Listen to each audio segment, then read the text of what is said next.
Sebanyak 160 dosen dari 10 fakultas dan 1 UPT PPKB di Universitas Udayana menerima surat keputusan sebagai dosen tetap Badan Layanan Umum Universitas Udayana. Setelah menerima surat keputusan tersebut, diharapkan nantinya para dosen tetap bisa memperkuat Universitas Udayana menjadi perguruan tinggi yang terdepan. Sebagai institusi pemerintah yang menerapkan pola pengelolaan keuangan Badan Layanan Umum BLU, Universitas Udayana selalu mengupayakan peningkatan kinerja dan pelayanan keuangan yang lebih baik, akuntabel, dan transparan. Rektor Universitas Udayana, Profesor Ana Agung Raka Sudewi mengatakan, diangkatnya 160 tenaga dosen menjadi dosen tetap BLU diharapkan dapat memperkuat amunisi dan memperkuat kinerja Universitas Udayana dalam mendongkrak dan menjalankan tridharma perguruan tinggi di bidang pendidikan, penelitian maupun pengabdian masyarakat.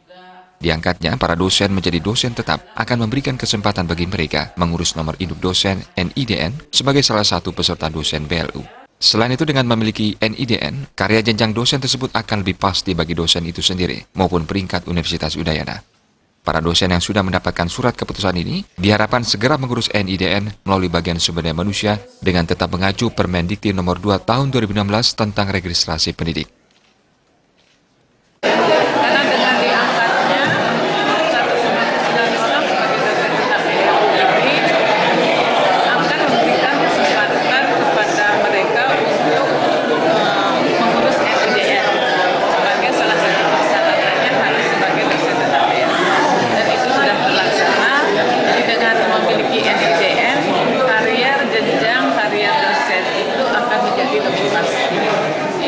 Lebih pasti dalam meniti karirnya, juga memberikan kontribusi yang jelas terhadap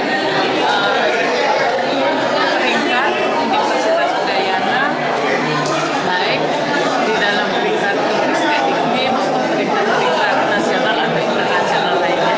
Karena saya lihat mereka itu adalah anak-anak muda yang termasuk di dalam generasi milenial yang tentu mempunyai kemampuan lebih. Rektor UNUD menambahkan, usai diangkatnya sejumlah tenaga dosen BLU ini, ke depan penataan akan dilakukan terkait pengembangan SDM, sehingga nantinya bisa memprediksi kelebihan dan kekurangan SDM maupun pengganti yang telah memasuki masa pensiun.